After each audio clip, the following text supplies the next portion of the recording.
Hello my friends and welcome back. I'm Chisgule Gaming, and in today's video, sponsored by the makers of Rise of Kingdoms, I want to talk about the KvK we just had on my restart account, because there's a lot to learn about the way that Kingsland fights go now that resource nodes only spawn in after the ziggurat has been captured. This is actually a bigger change than I thought it would be, and it was an extremely good change, but it dramatically changes your strategy for how to play a Kingsland fight. And let me just explain it very simply up front. Resource nodes before used to spawn in Kingsland even before the Zig had been captured. And what this meant is that you lose something like 50% of the usable teleport space in this zone. You can see, even just through my flipping through here, that the amount of teleport space is way lower than if these resource nodes were not here. Now, I suggested long ago, I said jokingly on a stream, man, the resource nodes are winning the Kingsland fight. And then we together on stream, you, the audience, and me, crafted a nice note where we said, hey, what if resource nodes didn't spawn until after the Zig was captured? And that's exactly how this Kingsland fight worked. And what I originally thought would sort of be the outcome of that is that ultimately you'd have less walking to do, which is true. Like, I used to play, you know, a lot of World of Warcraft back in the day, and I would, looking back on it, marvel at how much time I spent walking from place to place. And I swore to myself I would never play a game again where I spent hours just walking places in order to get to the part where I actually play the game. And what I realized was that, you know, in these fights where you have a lot of cities that are trying to port into Kingsland and there's not as much teleport space, you know, it's like doubling or tripling the walk time to get to where you want to go. And I just thought it would be more fun if there were fewer resource nodes spawning in. That was the motivation, okay, for the idea. And it is true. It is more fun. I think it's a great change. Huge props to the developers for listening to that feedback. I mean, who'd have thought feedback provided constructively with good rationale behind it gets attention. And like, here we are, the change was implemented, but here is the thing you need to learn, okay? You need to know. Learn from my experience. I mean, it's up to you. But look, when there are no longer resource nodes spawning in, there's more teleport space in Kingsland. Okay, duh, Chisgule, you just said that. But when you don't need as much physical land to be effective, that has another secondary consequence, which is that when we had the enemies pushed all the way back to this pass, all they needed was like this little chunk of land over here to still be super effective, because we're still talking about like 60 cities being able to port into this like little area. And that might not sound like a big deal, but the difference between like 60 cities and 30 cities is a big deal. It means that to actually close out an enemy, you need to take them all the way to the pass. Not that we weren't trying to do that, but that is way harder to do when there's more teleport space available. And none of that is actually bad. I think it's all straight up W's for the game, except your strategy has to change. What do I mean by that? Well, we played a momentum strategy in 2293. In case that wasn't obvious, from my live stream, we were swarming a lot of things, and as you saw in the live stream, we were getting kind of rolled in those trades. Like, I was even pointing out, I was like, we're getting dumpstered! Oh, okay, I was. I mean, it was like 120,000 dead to 20,000 dead for one of my marches. It was bad. Like, I was on the losing end of that trade, okay? Because if a swarm call's made, and I'm over 100 million power, I'm supposed to swarm, but like this account can't be swarming. It's like not, like I'm not max tech, which is a part of, it's like part of that's like, well, the account is maybe too high power. Fair enough. But like the point that I'm trying to make is that we were throwing troops at these flags, getting burns, by the way, with momentum, but taking like 2-for-1 overall negative trades, which was fine right up until we get like all the way over here. And it's like, we're having trouble filling these rallies and filling these garrisons. And it's like, yeah, we killed all our troops, bro. And then 1818 did the craziest move I maybe have ever seen in a Kingsland fight, which would not have been possible if resource nodes were spawning in. And if people don't understand how important these resource nodes were, okay, in the KvK on my main account, 1960 versus 2377, I watched for days, nonstop, 24/7 battling over like 3 resource nodes that were next to a fort. Like somebody sat there, like literally without stopping, okay, for days on end, fighting over resource nodes to prevent teams from being able to teleport in advantageous spots. I cannot overstate to you the significance of the teleport spaces, okay? So because there weren't all these, oh, by the way, I don't think that's the most fun gameplay, personally. I don't think the job of like literally just sit there for days on end, stepping out of your city to gather, and then when you get targeted, go back into your city is like, that's not, to me, riveting gameplay, right?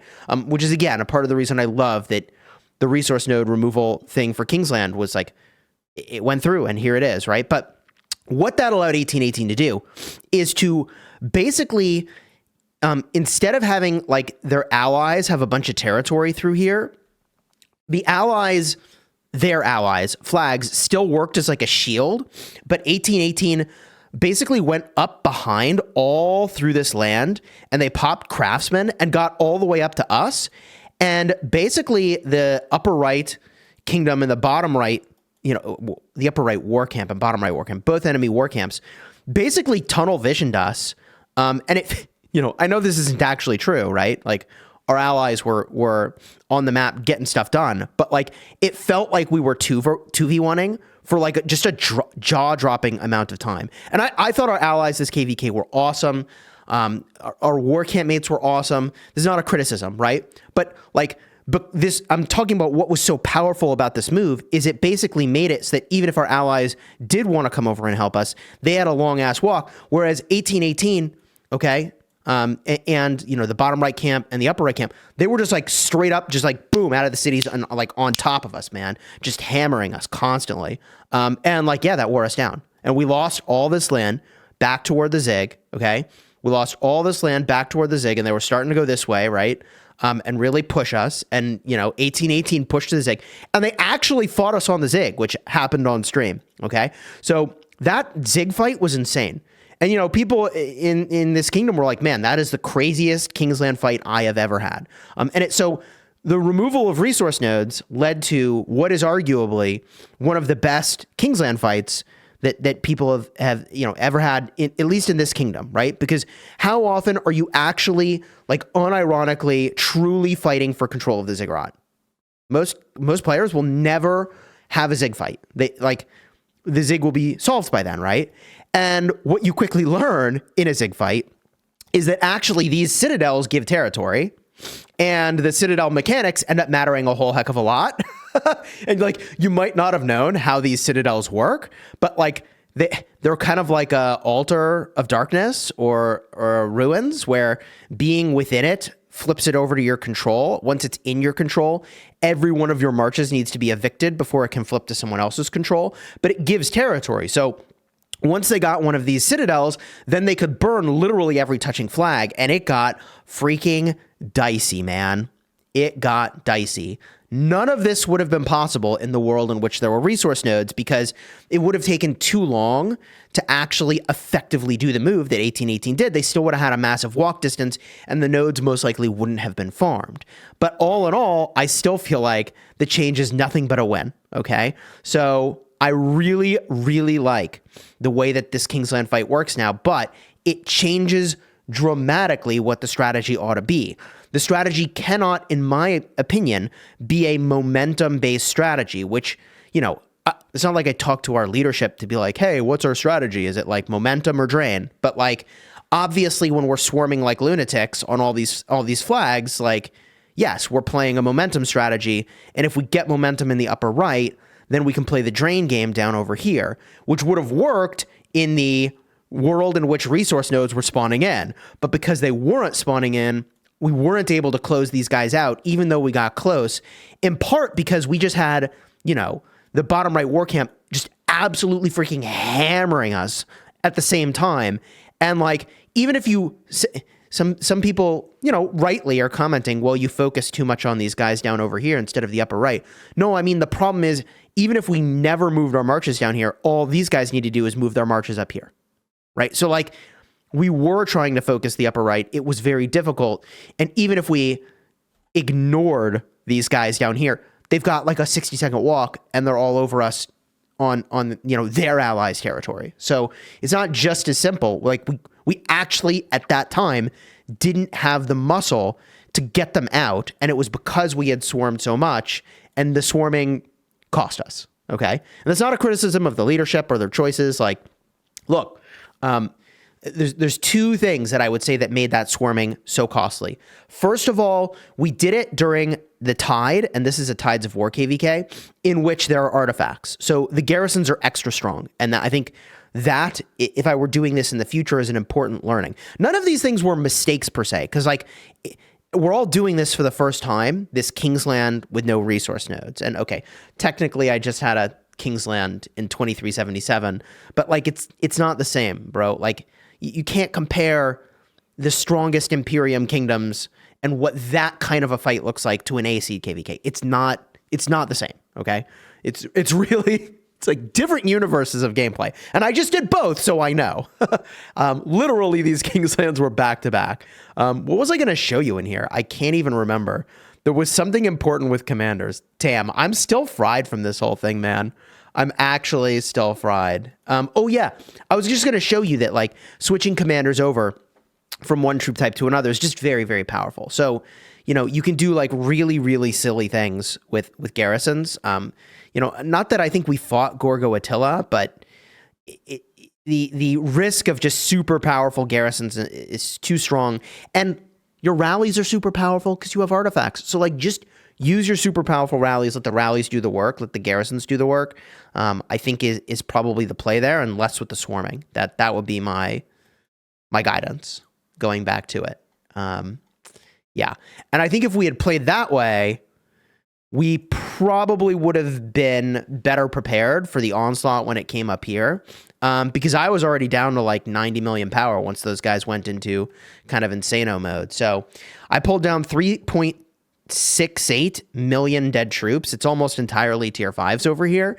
The tier 1s come primarily from like trying to snipe building flags but by the way, sniping a building flag is where you take a commander with hasty departure and you try to target the enemy's flag and hit it before they get any troops into it as they drop the flag.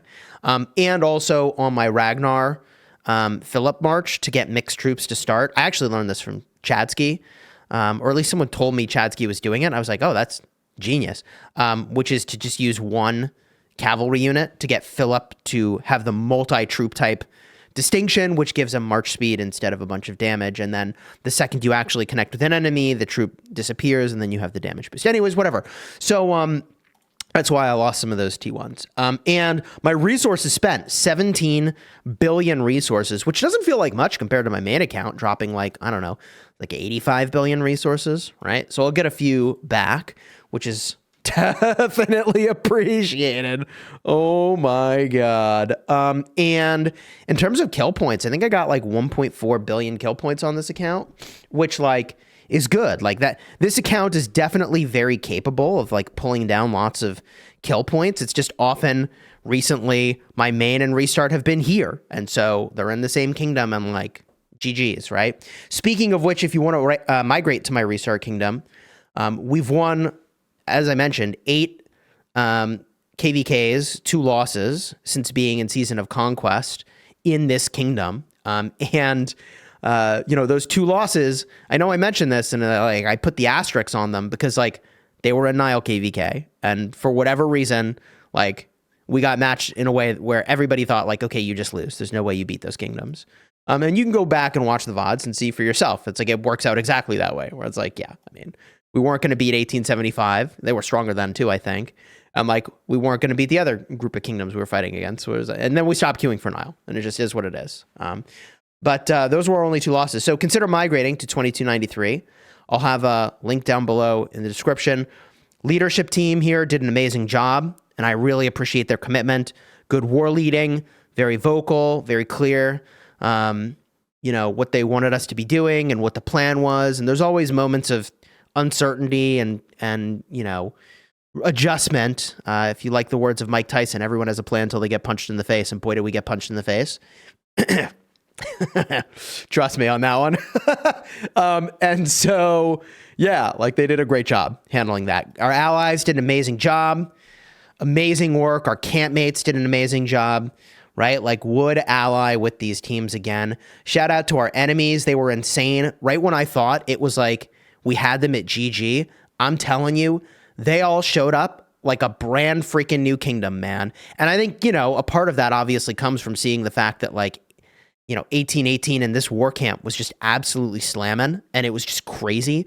And when you see, like, hey, we might be able to win this, like, more people come online, and people start to, you know, behave differently and get aggressive. And boy, did everybody freaking get aggressive when that Zig fight happened. Like, it was unbelievable, bro. This turned into a really insane Kingsland fight. And it's funny, like, I guess people were complaining about not getting enough fighting up to this point, and then this Kingsland fight happened, and, like, they found out all right. You enjoyed the vid, throw a like on here, subscribe, links down below if you want to migrate to 2293.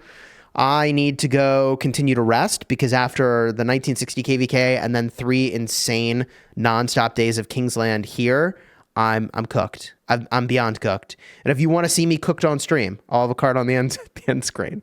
Watch the Zig fight. It was insane. I mean, you almost never get a Zig fight like this. And it was crazy, crazy hype, man. Until next time, you have fun smashing your enemies. Take care, everybody.